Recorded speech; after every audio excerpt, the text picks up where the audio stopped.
I'm actually a research support specialist, so I'm here Oh, full time. okay, great, great, great. Glad to have you, with us. Thanks for inviting everyone. Yeah, definitely, definitely, definitely. All right, so we're gonna go ahead and get started. So welcome everybody to our um 2024 winter meeting. Usually we like to begin our meetings with some type of educational aspect for the graduate fellows at the center, as well as any other person from the University of Buffalo that would like to learn about, hey, just being a really good scholar. So we appreciate everyone for joining us right before the holidays. When I was thinking about some things that our graduate students probably need to kind of really think through a little bit more. The literature review has always been, for many people, the hardest thing to really grasp, what I'm saying, within the research, component. So, Dr. Milner has been doing some wonderful work. He's also, an editor for, the for urban education, which I'm an editorial board member on. And he speaks a lot about having really good in-depth literature reviews to help the field learn, about what's going on in the field, push us further in our research. And the best person I thought to come and talk with us today is Dr. Milner. Now, the thing with Rich is Rich has this long ass bio that I'm not going to read, but I will say this, man. Dr. Milner has been a mentor of mine ever since I was a graduate student. Um, and I understand that as a bright-eyed, probably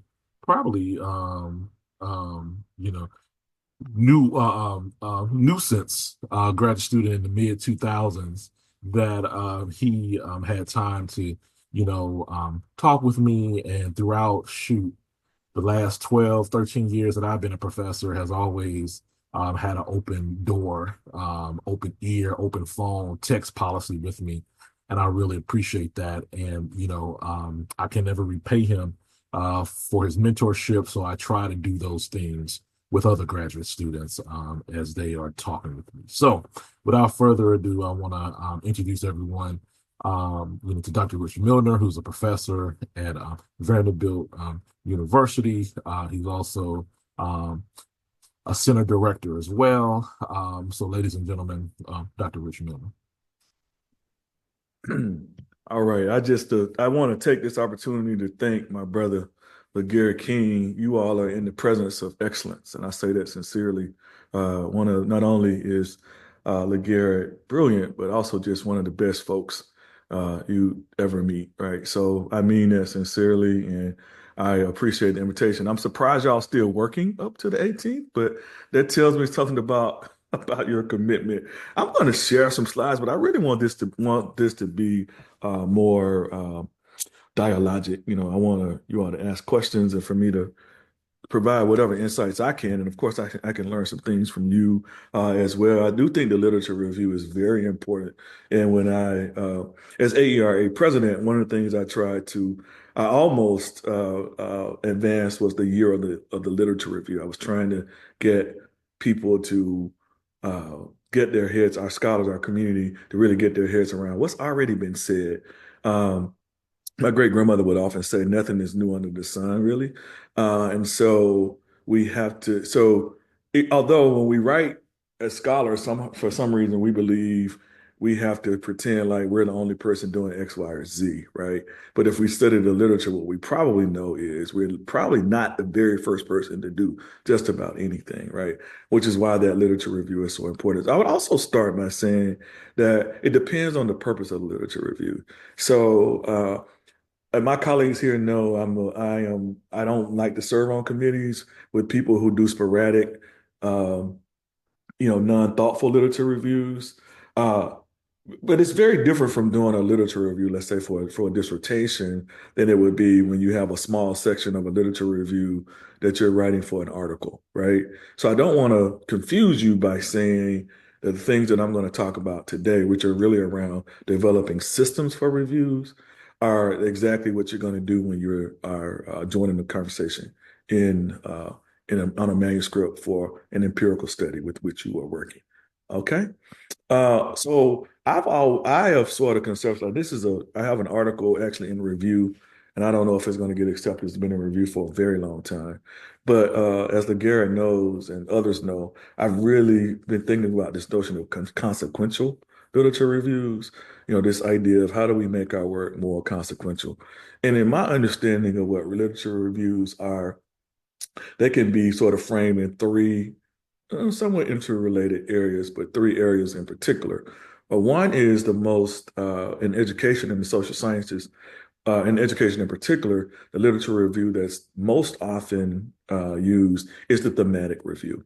The thematic review is the review where you survey a large body of literature, and then you categorize that literature and you develop themes based on those categories, right? So there is this sort of inductive way of doing the review insofar as the review is really set up so that you can develop things so other people can sort of read and follow through, right? That's a thematic review. That's what's done mostly in education, and I would go a step further to say it's probably the easiest review to do.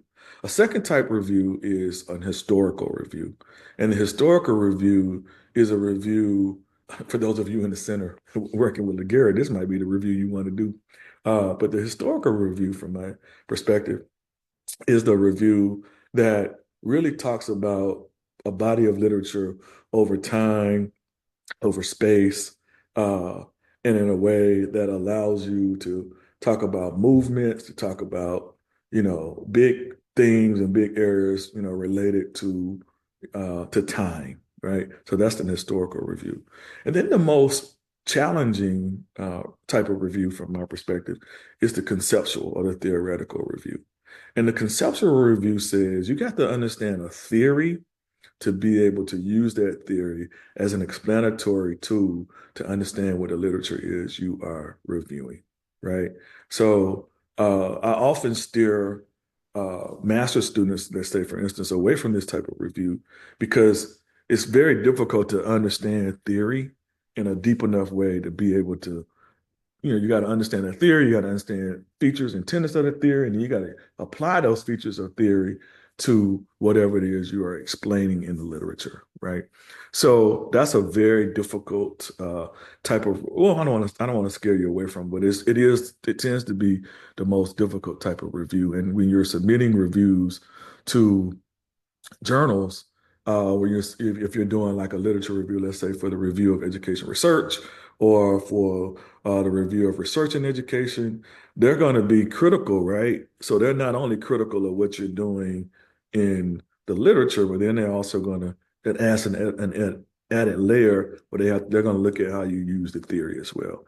So in a lot of ways, the conceptual review, although it's really more a priority than the thematic review, because you're actually sort of deductively looking at the tenets and explaining the dimensions of the review based on what those tenets or features are of the theory. So far as that, are there any questions about anything I've shared?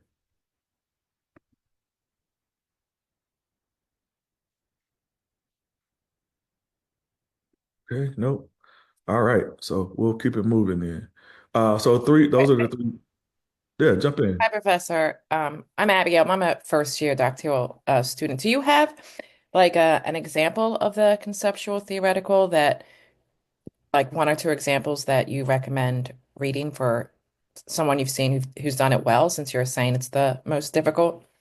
Yeah, I do. And I will send some of those to you. I'll send some that you all are able to post. I do that. I post some exemplars for my classes, and I'm happy to share those with you as well.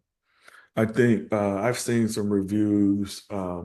Yes. So rather than go down the rabbit hole of like naming them because you haven't read them, I'll send you some examples. All right, great question. Others?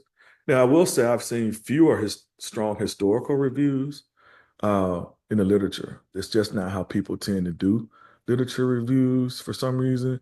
I've seen one for Vanessa Sitter Walker. So I think in the in Black and Bright space when we post them, very very few historical reviews are posted, and that may tell you something about what the field might need from you all as well, right? Any other questions? All right. So this is, I like to use this little model here. I just had a paper accepted in the Journal Teacher Ed. So this is the little, this is the sort of acronym or the area that I try to advance related to how we think about what I call curriculum punishment. But I think it's applicable here too. And if you want to do a strong lit review, one of the things you got to do is you got to study, right? And you got to not only study what the literature says, you got to study how people write reviews, right? So if you want to write a strong, what I argue should always be systematic review, you got to look at how other people have written strong literature review. And I think Abigail's question earlier speaks to that. And I'm happy to send some examples. I'm sure Dr. King has some examples as well. The journals, the most cited journals in the social sciences and also in education are literature reviews, believe it or not. They're not empirical studies. They tend to be literature reviews. And so if you can develop a solid literature review that that brings the field up on a topic or talks about historical trends or that's a really good space to get into the literature. One of my former students, Adam Alvarez, on whom I'm very proud, is now down at Texas A&M. He did a systematic literature review, and it won the RER like best paper award, right? And he was like, when he was writing it, he could hear me saying, well, so I think there's a lot to be said about these reviews, but he studied, and you have to study the genre if you want to be able to do it well.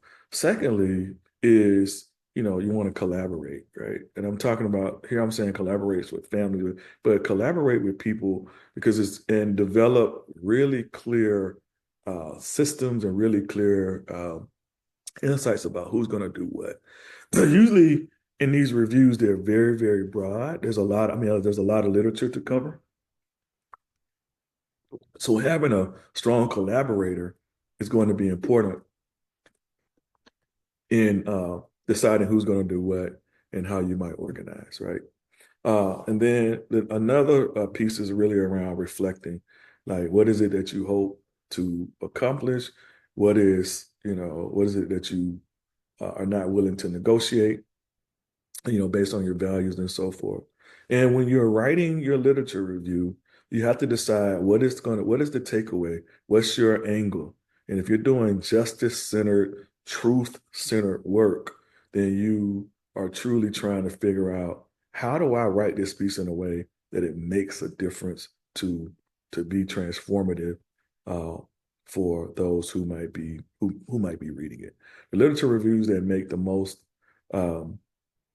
impact are those that are not just summarizing, but those that bring a critical lens as well, that allow you to tell a storyline that might be useful for either further research or how things might be different.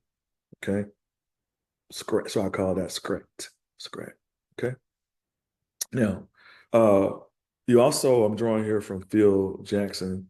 You want to think about the work you got to do before, the work you got to do like during the process of reviewing, and then you also got to think about the work you're going to do after you've done the sort of systematic review. So I'm going to be referring back to pre-active, interactive, and post-active throughout the remainder of my sharing, and then we're going to open it up. Okay, so I say that the work should really be about systematic literature reviews. And in your system, these are the dimensions of what the systematic literature review should certainly uh, consider, right? Um, the first thing is in your introduction. Believe it or not, I often write my introductions last. I might have a few bullets in the introduction, but I don't start with my introduction because how am I really going to know what the introduction is really until I've developed other aspects of the paper? So this part is often what I do last. Okay, so it's okay if you just have some top level bullets that you want to cover. The other point that I think is really important is when you think about the introduction and your framing of your introduction, you want to have some questions. And sometimes these questions, students will, in my classes, will say things like, I want to study, you know, how I want my literature review to focus on what parents tell us about gardening or green space in a community. Well, that's a really interesting topic. But if the literature it doesn't focus on that area, you're not going to be able to answer that question, right? So you're only going to be able to answer a question that the literature will allow you to answer. This is what differentiates a literature review from an empirical study, right? So you have to remember that there's this sort of constant back and forth between what the literature will allow you to answer and what it is you want to know. So that is why some of what you're doing in the pre-active phase, you're not going to really be able to actualize until you get in the interactive phase where you're actually doing and immersing yourself in the research, in the literature. Does that make sense? So you can say you want to learn whatever you want to learn from the literature, but you're not going to learn it if the literature won't answer it. Does that make sense? So you gotta immerse. And when people come to me asking me, the first question I always say is, "Well, have you studied? Have you looked in the literature to see what's there?" So you got to do your work first, and then you can, kind of move to the next step. All right. So the framing question is really important. I would say if you have more than 3 framing questions, you got more than one paper. Okay. You should not have, in my view, more than 3. It's just impossible to do within the realm of the number of words that we typically have for these types of papers. Okay. Secondly, and when you're writing your dissertation, you're going to be able to write your dissertation, hopefully in a systematic way. Is when I serve on committees, people know I'm going to ask the question like, why this literature as opposed to some other literature? Like, why you cite why are you citing King and not citing Jones? Why are you citing, you know, and you have a right to do that, but we should have a sense of why you're making the decisions that you're making. Otherwise, it's just like you're choosing literature to support whatever your argument is. That's not what real science is. Real science is like let's get a sense of what we know in the field, and then I can make my argument based on because I have a clearer view, a repertoire of what's available. Any questions about that?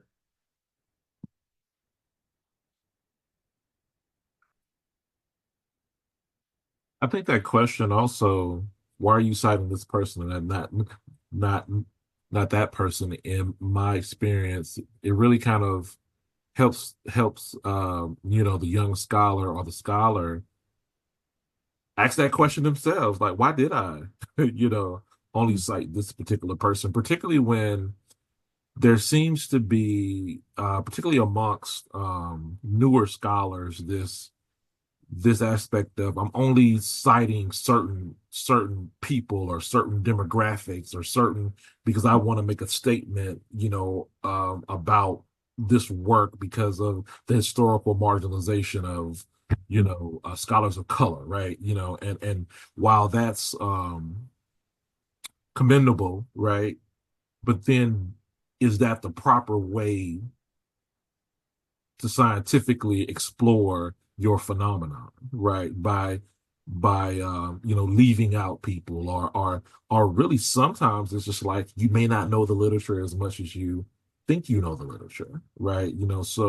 So that question, as simple as it is a very powerful question because it allows the writer now to say, okay, so why didn't I cite this particular person based on what I'm trying to accomplish. That's right. That's right. And if you decide that I've read pieces that I thought were really powerful, and we published in the journal, and they have cited only women. I think that's fantastic. When you look in how many, in the literature historically, where only men were cited or only white men were cited. I think it was beautiful, right? And it was published. But you also have to be able to say, I have a repertoire. I understand the landscape of this work. And I am making the case that I'm making a decision to do this, right? And that's fine. You just have to let us know why, right? And to just say, I understand what conversation I'm joining here and why that's important, right? Any questions?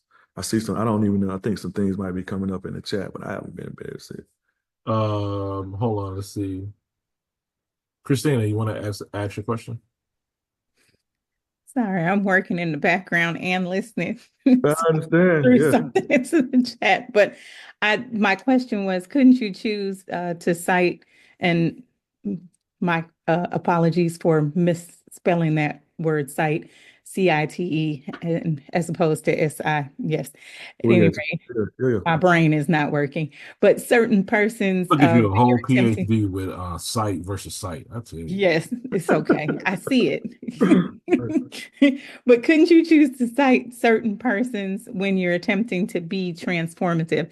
I know earlier you mentioned, the desire to well, you mentioned the example of citing only female authors. And so I know sometimes in my work I try to research and become more aware of Black female scholars and their work so that I can almost transform the research space, especially the literacy education research spaces, by introducing others, readers, right? Other scholars, other researchers to that work, because a lot of times, as we know, that work's omitted or undervalued, underrepresented, and we could go on. But Absolutely. Yeah, I think that's so important.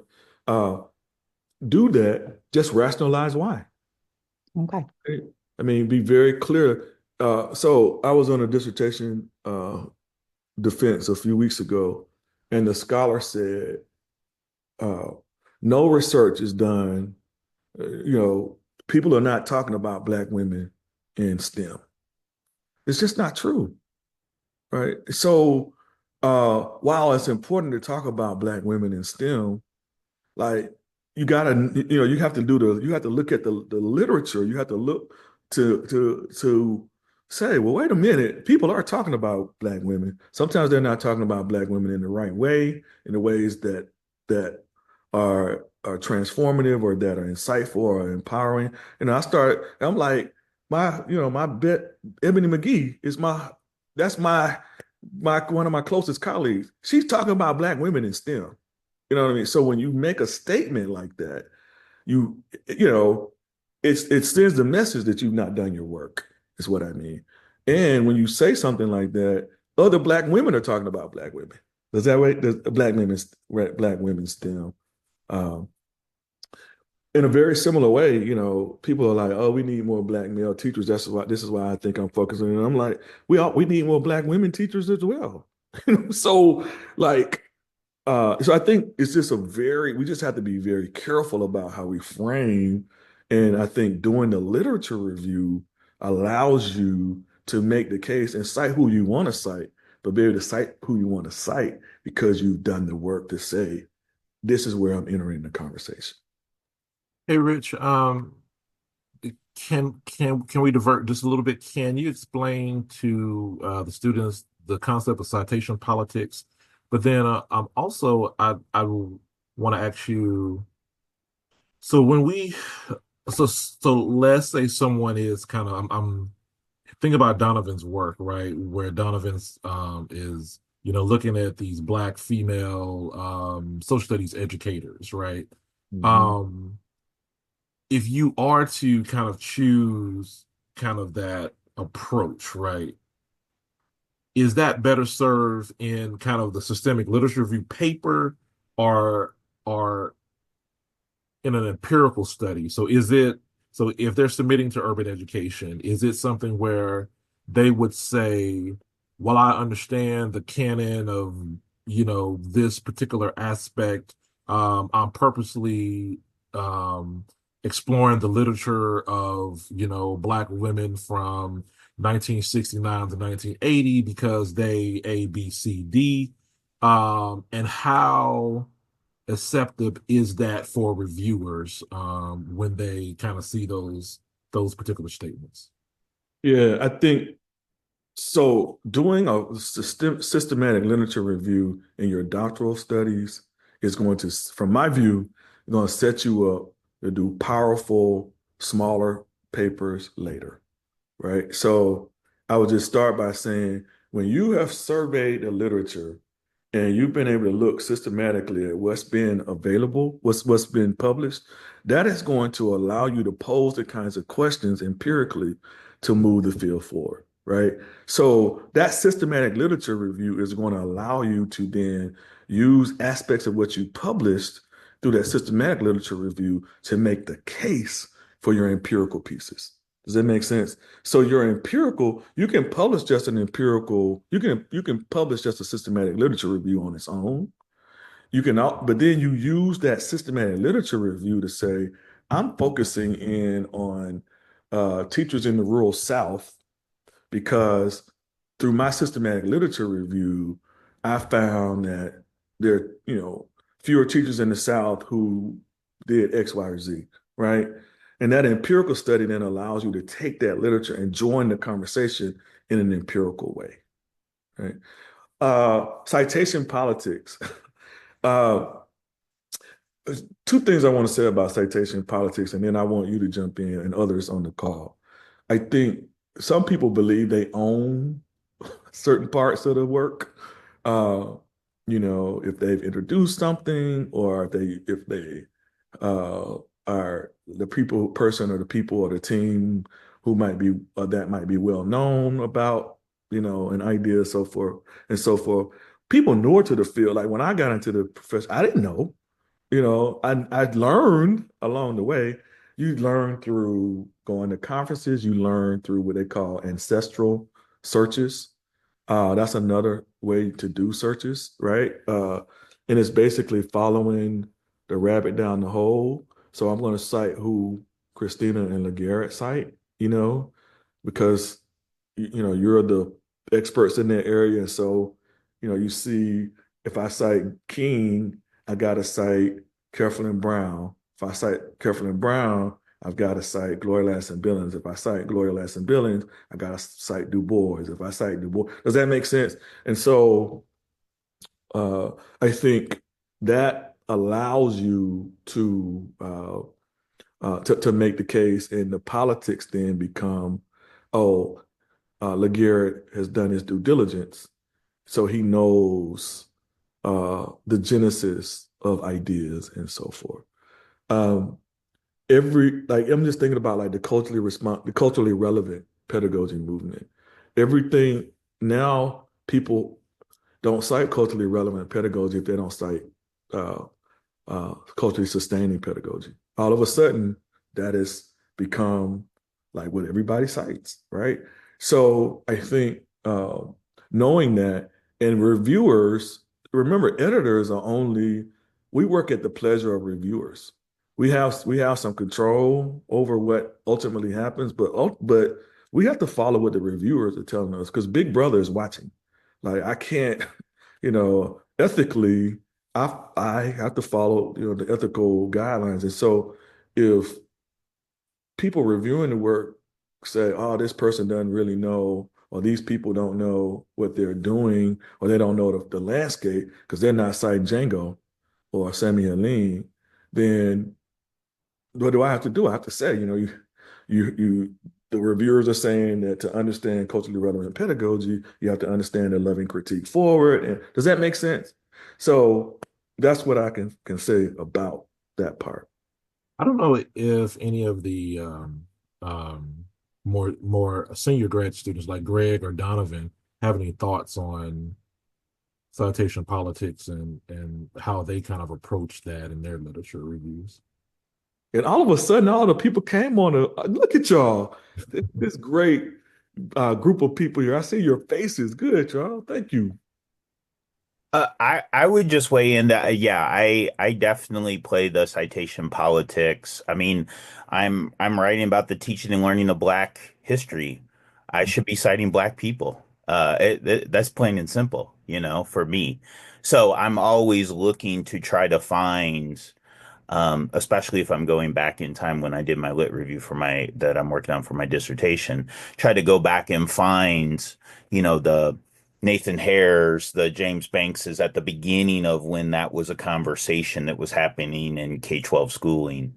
And so to make sure, but also there's Larry Cuban that's in there too. Like he had a little role in that, even though I think his scholarship changed quite a bit later on down the road. But yeah, I definitely adhere to those things.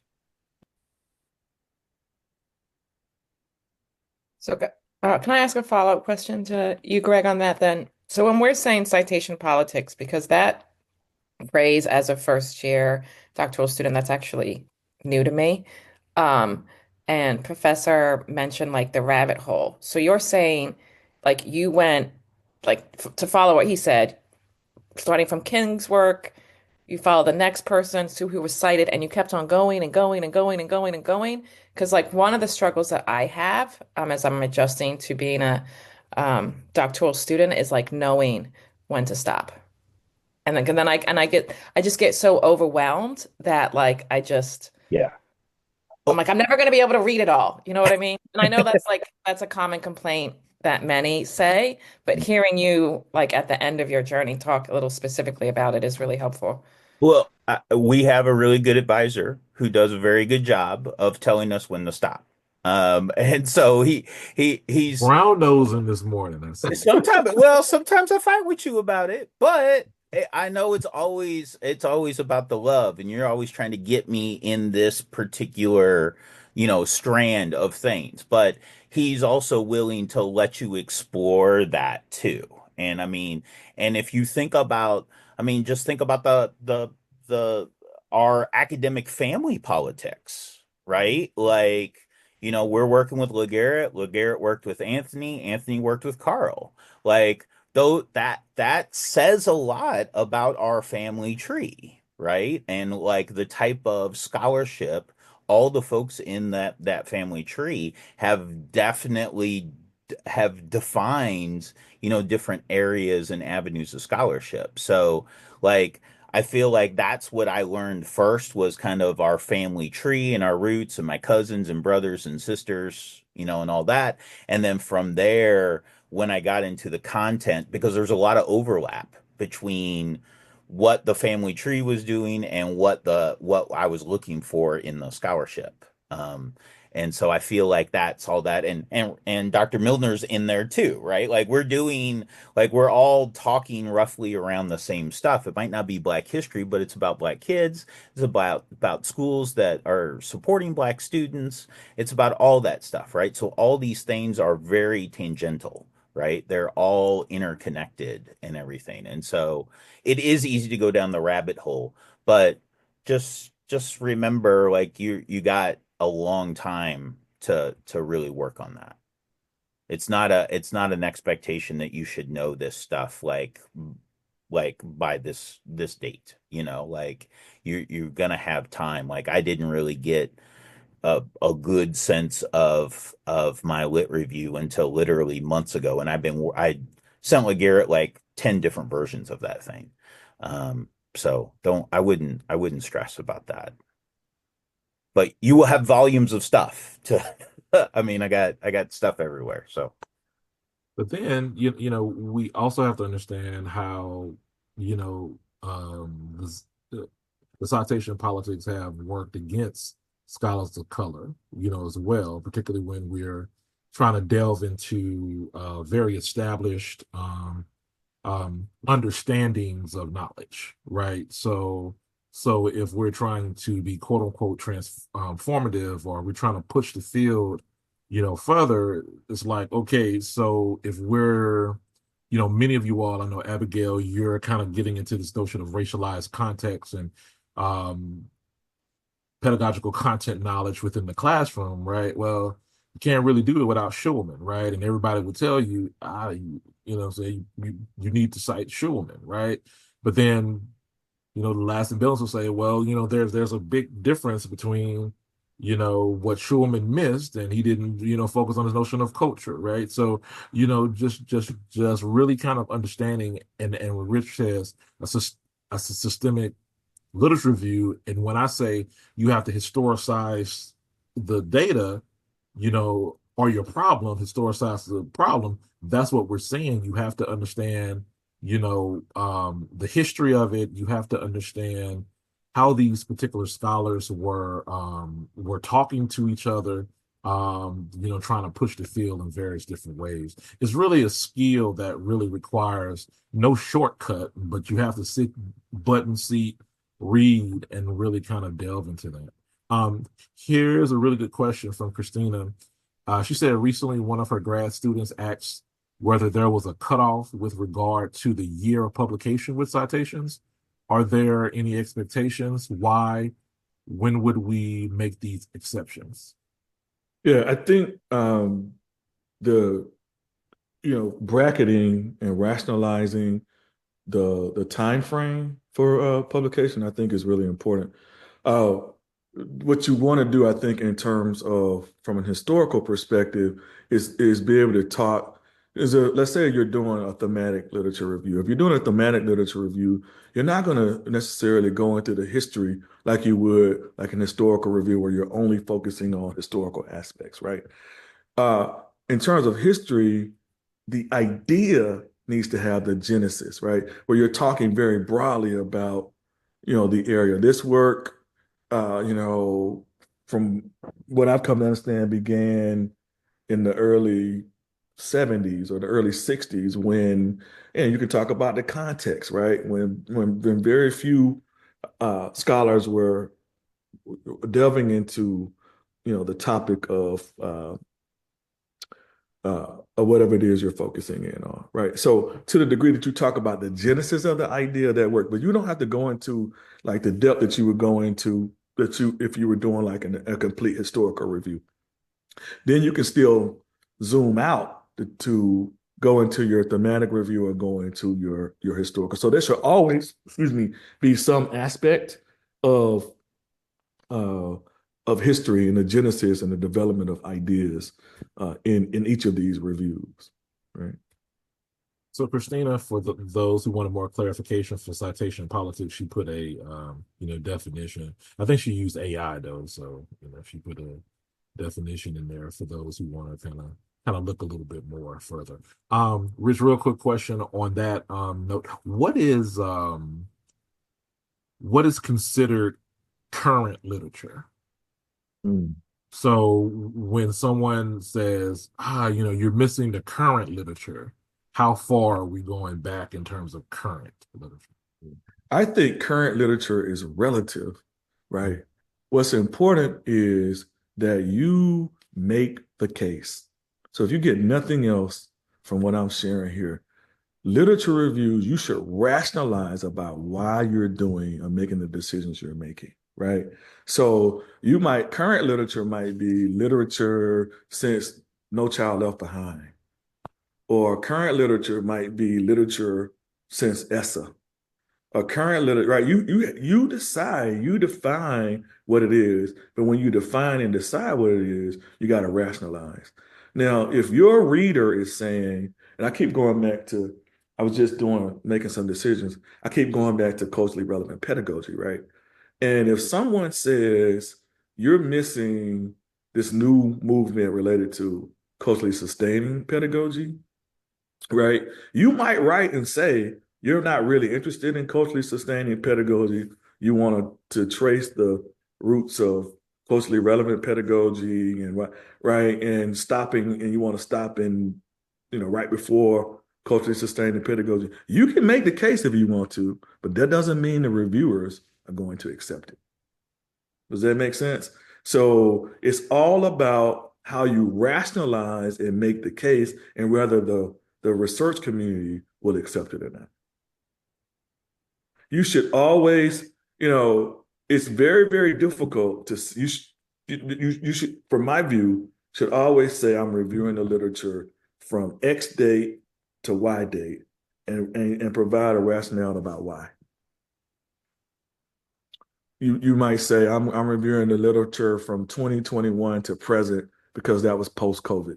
I mean, still not post-COVID, but post, people, that was when folks started going, students were, and teachers were allowed back into the school buildings, right?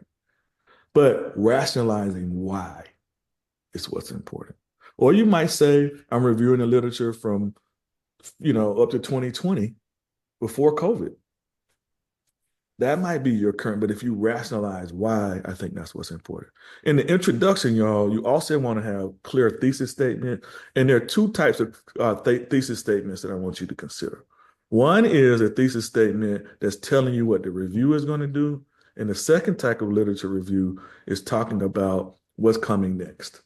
I'm sorry, the second type of framing thesis is telling you what you're going to do, right? People, and I think Abigail said it earlier, folks don't have time to read every word of your brilliant writing. I'm sorry. They just aren't. So the degree that you can give them some cliff note, well, I don't want to say cliff note, to the degree that you can make it easier for them, the better off you're going to be in terms of people picking up your work and you're being able to make the case. So be very explicit. In this piece, I review the literature from X, Y, and Z on blah, blah, blah. I do this because, right? I focus on this because you want to make the case. You want people to think that, Gregory, you want folks to think that focusing on Black teachers and history is the most important topic in the world, right? How can anybody else want to focus on anything else as you're framing, okay? And then if you have a conceptual framework, a theoretical framework drawing from that as well. Everybody in, at one point, I don't know what's going to happen in this post-truth era, but so many folks were using critical race theory, right? And you start with critical race theory and you're not talking about the genesis of CRT. You're not saying it's emerging from critical legal studies. You're not talking about Delgado. You're not talking about, so you really fall short when you're adopting a conceptual framework and you don't either understand or are not following the development of the ideas. Now, the most important part, from my view, of a conceptual literature, of a conceptual literature review or a literature review in general, is the methods section. Yep. You can have a methods section on what you did, even in a literature review, not only in an empirical paper. In that, you're going to focus in on what you did. So what did you walk us through? What keywords did you use? What databases did you use? What time frames did you put in? And why? Who's the focus of your inquiry? Who do you care most about, reading this piece? All of those aspects can show up or should show up in your methods section. Is somebody writing something in the chat? Let me see. It's Okay. just me again. Oh, I'm glad. Come in, jump in. Yes. No, I was just thinking of back when I was a grad student, we were taught with regard to lit reviews to kind of table or chart Yeah. all of the articles that we had found. And it lines up with your methods piece, right? Where we get to see kind of what was looked at, what was researched, what was presented, when, why, all of that. But it gave us a side-by-side format to kind of look at the literature and, make determinations as to what we would need for our particular manuscript. Like Mhm. some of them didn't apply. Some of them weren't And when I say didn't apply, maybe they didn't line up theoretically. Maybe they didn't line up, with the way that the analysis was done, or Mhm. lots of different things. But I just wanted to hear your thoughts on, pro con. Should Absolutely. Yes. I'm sorry, did I cut you off? No, I'm sorry. I'm, like I said, doing multiple things. Thank That's just so important. And that was one of the things that I was going to bring up related to the findings as well. Like anytime you can do a table or a chart or some type of visual to capture and amplify your point, you're gonna get readers love it, right? Because they're like, okay, now I understand what you did, right? But sometimes when you think about your inclusive and exclusive, rationales for what you included and not included in your, sometimes when you're writing that, it gets very, very, very mundane, abstract, and people are like, I have no idea what you did. But if you can show it in some type of visual, it makes it clearer around what you did and so forth. And then to Christina's point around the nature of the content, if you and you can do this in an Excel document, you can do it. I would encourage the earlier career, the people who are earlier in their doctoral studies, start your spreadsheet.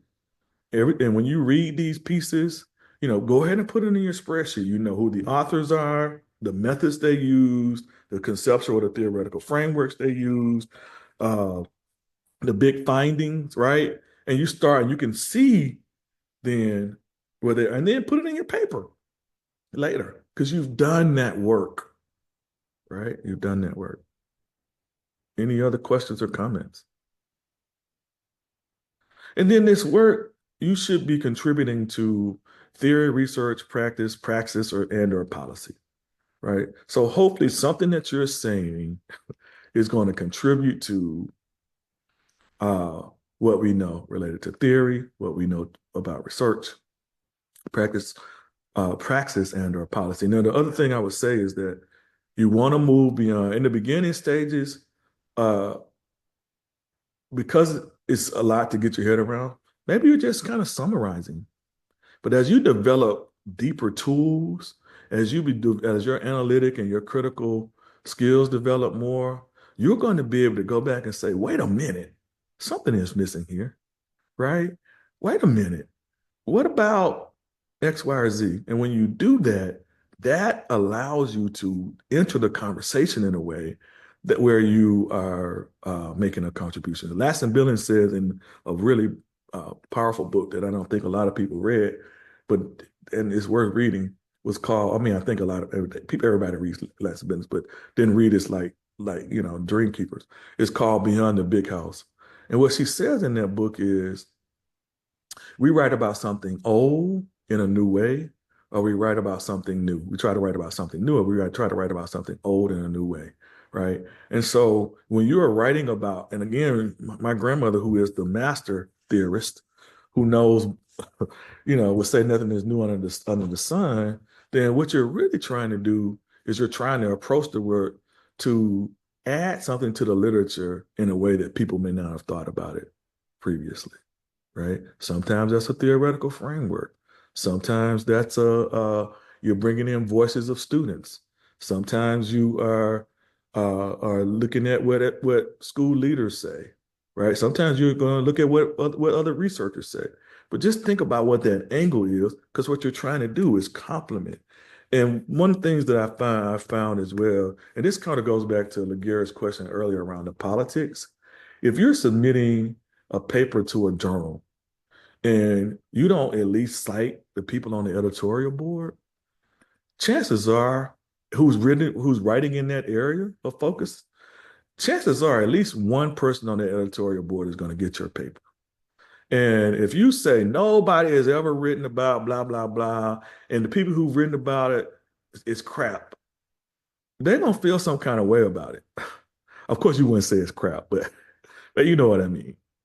Uh, and in terms of the politics, they're going to stop reading before they even start and giving you a chance. So another way of framing the work is, and sometimes I think critical scholars, we get in trouble because uh, we're so we're bringing such a strong critical lens.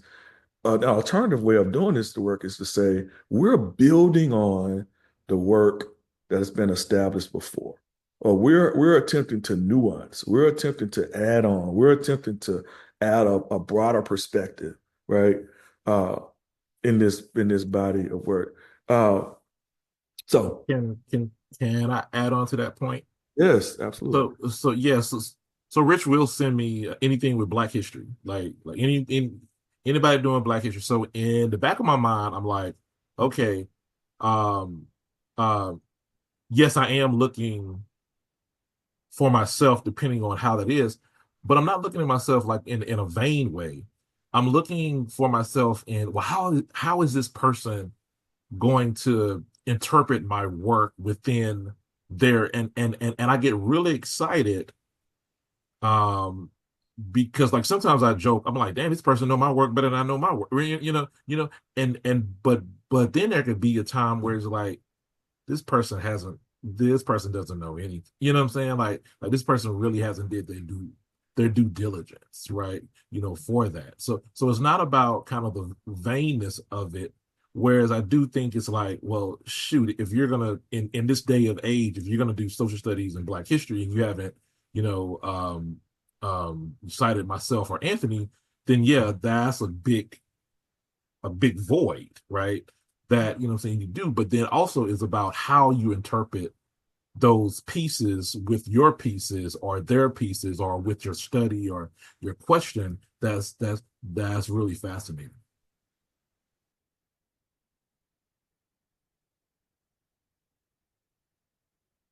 Other questions, comments?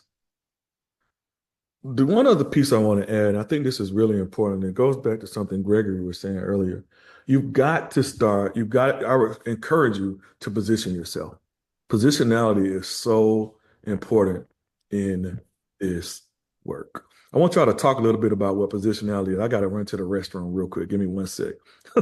30 seconds. Y'all go ahead. Talk about what is positionality? Greg, go ahead. I'm in charge, huh? You have a position. You have to basically create a position within. Um, your argument is forcing you to create a position within the fabric of the literature.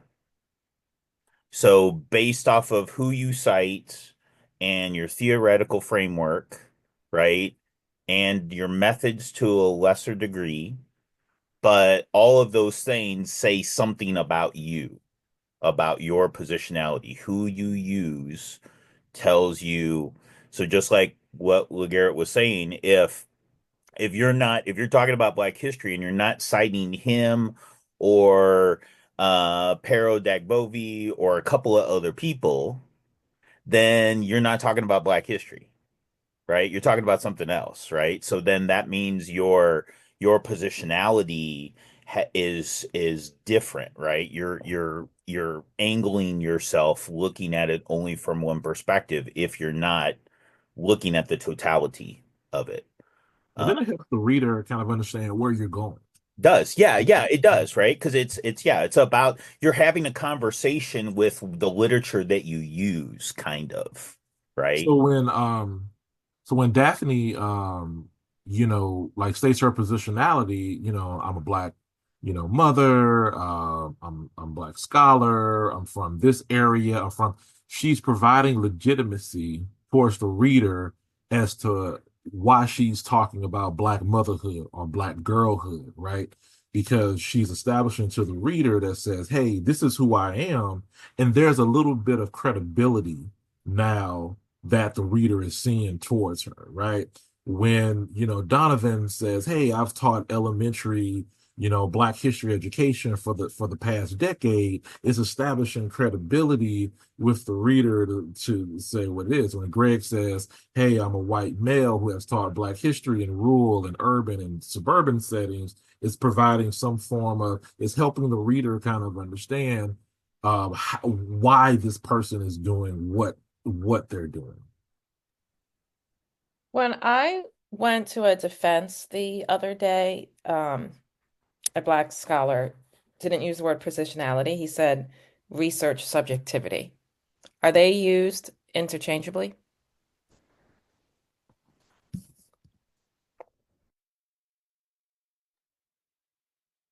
That's the first I've heard of someone using research subjectivity. Did they meet in a positional way? He was just talking about his perspective being a Black man, being an employer of the school, and how that might impact the research. Yeah. Yeah. Was it a qualitative study?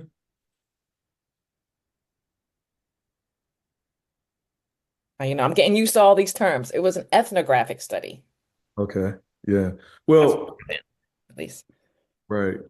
So there probably are some elements of positionality embedded in that. Like Garrett, I've not heard it used to certainly not in a synonymous way, but it's likely analogous and not identical.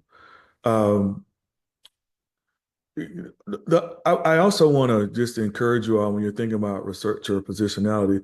What led me to this whole sort of really thinking about positionality is I was writing about uh, in the earlier part of my career, I was writing about white women teaching. I was interested, not all white women. I studied Black women teachers. I've studied Black males, white male teachers, right? But the fundamental question was, who am I to write about, to try to get my head around what it meant to do this work with people who were very different than where was I, right? And you get more rather than being pretending like we're quote unquote objective beings who don't, take our own worldviews, experiences, and so forth into consideration when we're analyzing and so forth. It actually adds more data to you provide a place of legitimacy when you say, here's who I am and here's how I approach these data, right? It's not a negative, but it's like, let me be clear here. I'm a Black man who taught high school English, who had a lot of white teachers in my career. Uh, and this is the perspective from which I am coming, right? Uh, so it actually adds to the very fabric of how people will read and accept or critique what it is you bring to the word. There's something in the literature called etic and emic. Etic and emic. Etic, ETIC, is an outsider's perspective on an outsider can mean a whole bunch of things. Outsider can be, I went to an HBCU, you went to an HSI, an HWI, right? Uh, so outsider to the degree that it makes sense for whatever it is you're studying, right? And then the emic perspective is uh, what is known in perspectives and insights you bring, EMIC, uh, based on what you know and your connections to the community, right? Now, what we know from the literature from social science is that both add value. Sometimes you're so close to a question or an issue that you can't see things because you're immersed in it, right? I mean, we know this from long ethnographic sociological studies, people who go native. Sometimes when you go native or if you've had such strong uh, uh, ex- uh, experiences in an area personally, it can make it difficult for you to step back and analyze like what is happening here, right? That's the fundamental question in social sciences we should be asking is what in the heck is happening here, right? Uh, and then sometimes when you're not as close, you're able. I mean, I can remember a colleague who doesn't have children make some statements about something I said I wanted to how I wanted to approach a situation with one of my daughters. And my first inclination was like, well, you don't know. You don't even have children, right? But then when I thought about what he was saying, I was like, he's absolutely right. I missed it, right? So my point here is that sometimes when you're outside of a community, you can actually bring and shed light to something. But what's important is that you do shed light on your positionality. Last thing I'll say about that is positionality is not like you writing, you're writing your telling your business and sharing it and applying that to every study that you do or every and just copying and pasting it in every article you do. That's not what positionality is. How does my worldview, my lived experiences, the way I see the world impact and uh, relate to the whatever is under study at that present time. So my positionality is going to, it ain't gonna ever change. You shouldn't lie. But it's going to shift based on the subject of the presentation, based on the area of emphasis which you are studying. Okay. Also, your positionality may evolve over time, right? So when I was writing, I was a community college instructor, right? And so at some point I couldn't write about being a community college instructor in a way that was an insider's perspective until I became one. Does that make sense? So my positionality then shifts and should shift based on my lived experiences, based on what's happening as we grow. So, Yeah, Rich, we're gonna have to shut down the first part of the meeting here.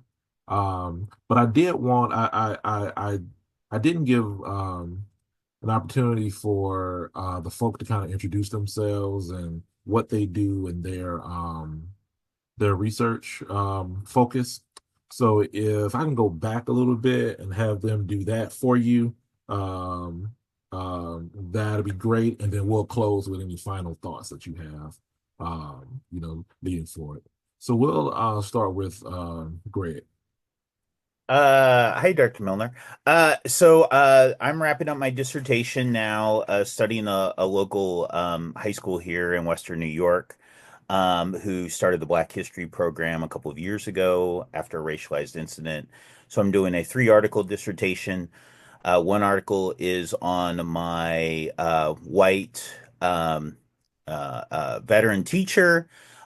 In that, I use the theory of critical whiteness studies. My second article is about my two student teachers came from UB, who were both Black. There, I'm using racial literacy as my theoretical frame. And then the last article is about the students at the school, and students in kind of the administration. And so for that article, I'm using racial capitalism as my theoretical frame of like, so I'm trying to get a good understanding of what are all the kind of problematic things that occur when we start these programs, because they're viewed by administration and people above as just another class. And it's far, far more complex than just another class. And so that's what I'm hoping that is going to come out of, the findings with in the dissertation itself is that there's a lot of care that we need to take and a lot of thoughtfulness we need to engage in when we try to create these programs, especially in places where they've never been before. So yeah, that's where my work is right now. Christina, you have anything?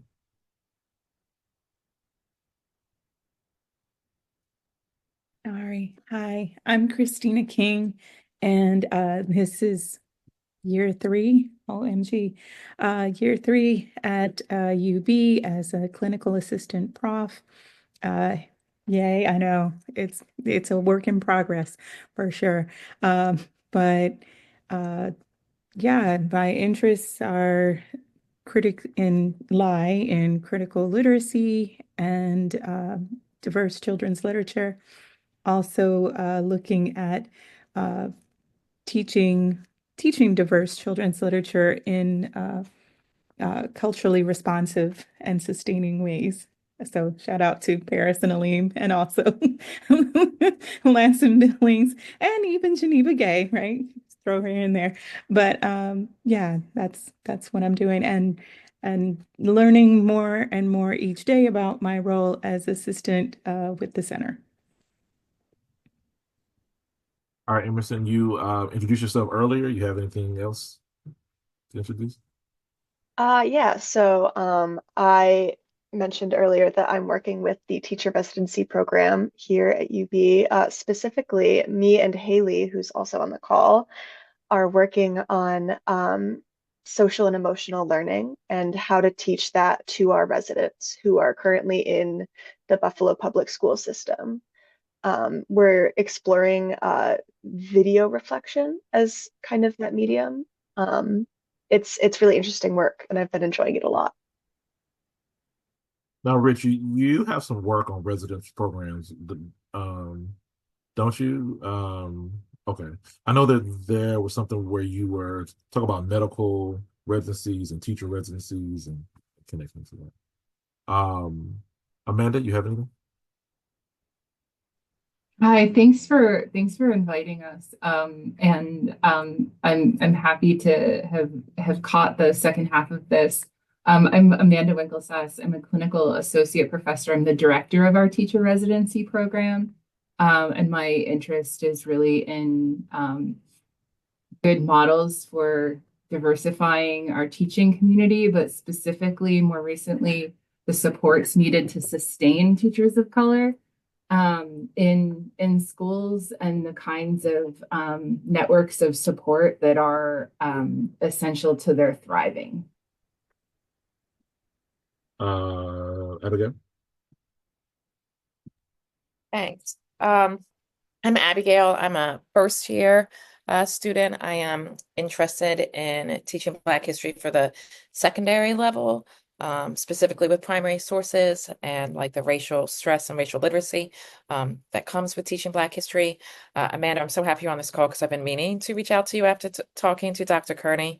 I'm also interested in Black teacher retention.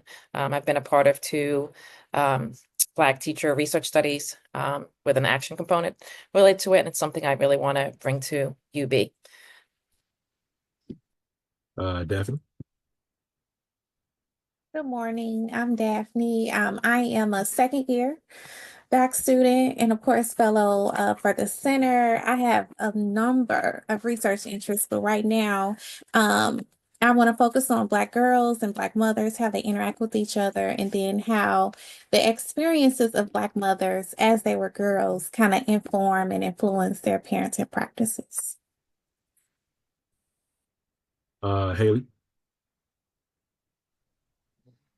Hi, everyone. Thank you, Dr. Milner. That was really great. I'm glad I got to hop on the second half as well. I'm a postdoctoral scholar for UBTR, and I focus the intersection of research and practice in transformative and anti-racist forms of relational teaching and learning, as popularly called SEL. And this was a really good time in my career to really recenter myself in the literature review process, and really it's inspiring me to get back into the heart of the reading and not just rely on the tricks I have in my bag from my dissertation. So thank you. Donovan? Hi, Dr. Milner. I'm Donovan James. I study Black history education in early childhood and elementary classrooms, specifically looking at ways that teachers can use Black history-centered picture books to teach Black history. And Russell? Morning. So I'm a master's student with one of the university's residency program. Currently working on my master's thesis. That's largely focused on peace education and some self-reflections from my time teaching English in Cyprus.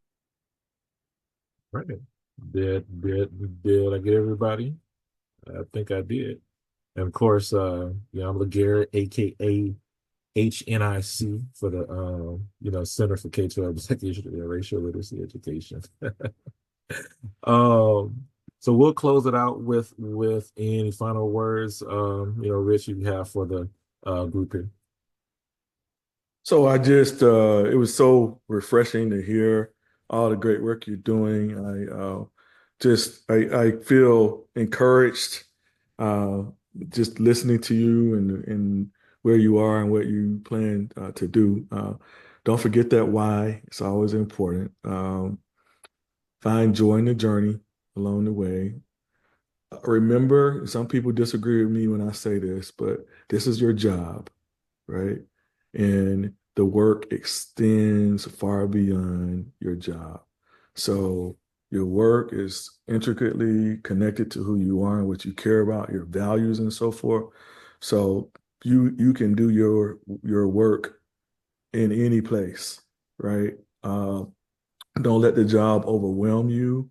Don't let the job, take you away from the things that really matter to you because it can, and I say it, people can, because individuals make institutions, right?